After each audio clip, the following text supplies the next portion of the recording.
When Boulder Dash opened in 2000, this wooden roller coaster became an instant classic amongst the enthusiasts. Designed by Custom Coasters International, Boulder Dash may very well be this defunct corporation's shining achievement. Finally, after many years of wanting to travel over to Lake Compounce and ride this legendary coaster, now in 2019 I made the journey and I'm ready to give you my complete, in-depth review. Presentation. Located at the oldest operating amusement park in the United States, Boulder Dash isn't flashy or stick out from any of the other attractions, and that's mainly because it's completely hidden in the trees. Boulder Dash has no theming, which is perfectly fine.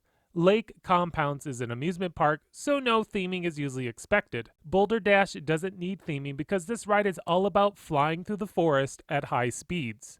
The only other roller coaster I can compare this coaster with would be Beast, but even still they're different. Beast flies through the forest but mostly focuses on speed and honestly a lot of straight track. Boulder Dash is located on the side of a mountain and has lots of airtime hills. Anyways, back to presentation.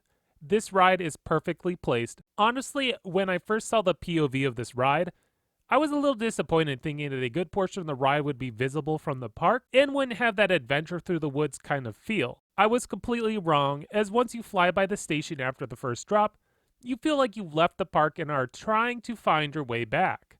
The end of the ride is a bunch of airtime hills that fall alongside the lake. It's the only part of the ride beside the first drop that's even visible from the park. So comparing this to Beast, it's not completely tucked away like Beast is, but it doesn't need to be.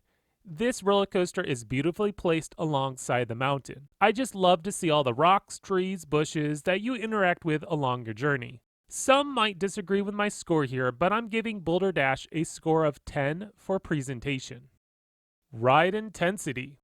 During my visit, I was only able to get 2 rides on Boulder Dash, so I made sure to ride once in the back and once in the front. My first ride was in the very back, and I must say it blew me away. I wasn't expecting to experience as much airtime as I did. The ride basically has 2 turns. The first turn right after the first drop, which delivers some strong laterals. The second turn is about the halfway point, which is another moment of strong laterals. These laterals are strong regardless if you're riding in the front or the back. So after completing the first drop and turn, you are then sent flying back up the mountain as you disappear out of eyesight. As you are flying alongside the mountain, you are thrown into multiple airtime moments. This was my favorite part of the ride because if you're riding in the back, you can't really tell where you are going. Your view is blocked by the train in front of you and the trees are cut very close to the ride. There were a few airtime moments where I felt like we were flying off the tracks and crashing into the trees. Obviously the ride doesn't fly off the tracks, but you get the gist of what I'm saying.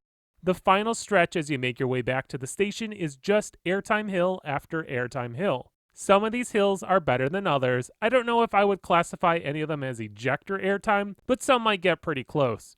Many of these airtime hills are sustained, allowing you to float out of your seat for a couple seconds. Once I got off the ride during my first run, I was pumped. I loved the back row and was ready to give Boulder Dash some high marks. Then I rode the front row. And I must say, never have I experienced such a drastic change in ride experience by simply moving from the back of the train to the front of the train.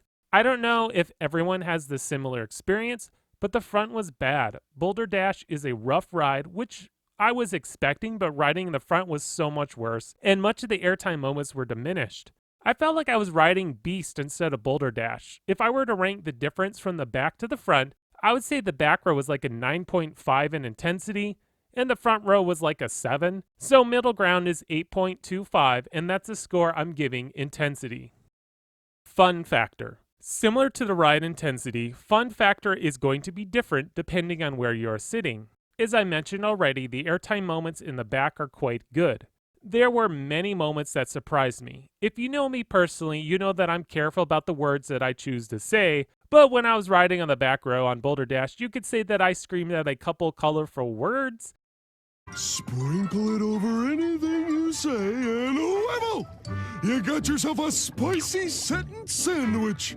Not because the ride was bad or painful, no, because I was having so much fun and every hill was surprisingly and airtime filled. Again, Boulder Dash is more about floater airtime than ejector. There are a couple spots, but that's not what Boulder Dash has to offer. Now when I rode the front row, Boulder Dash became painful and mediocre.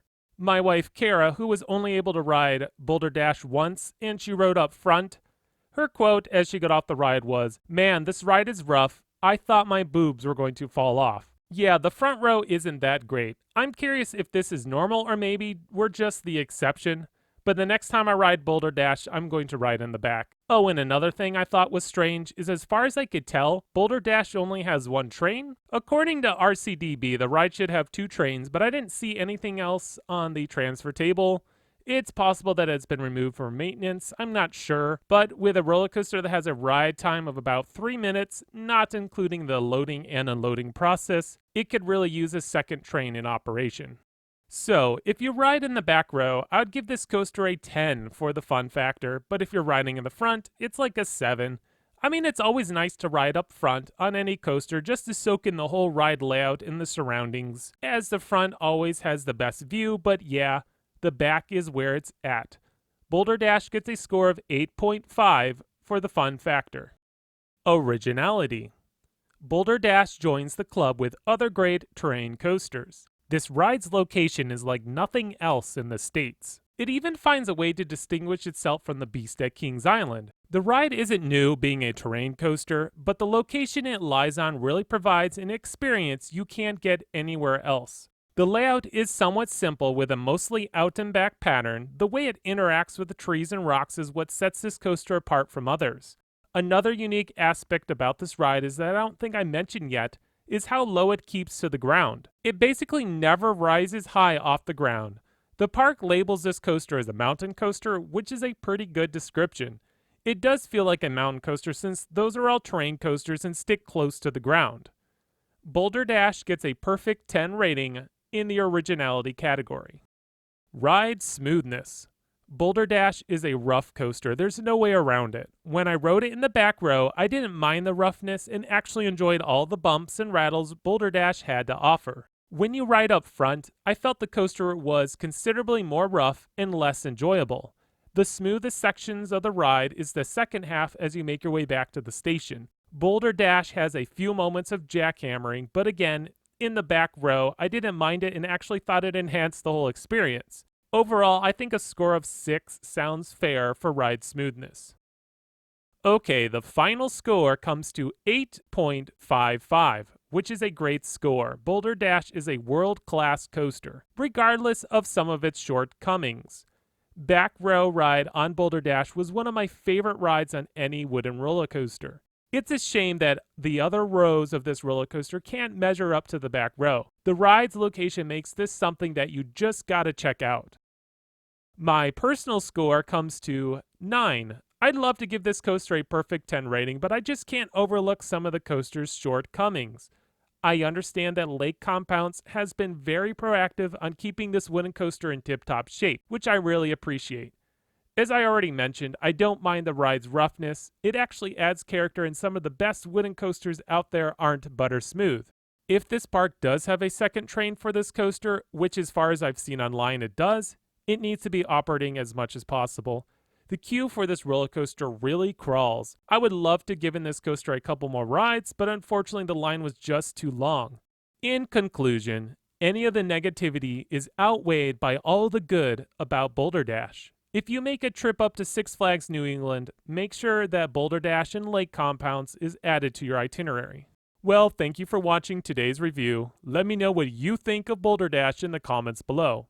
I have many other reviews of other great coasters, so make sure to check out those as well. As always, please subscribe so you don't miss out on more great content coming your way by X Scream Thrills.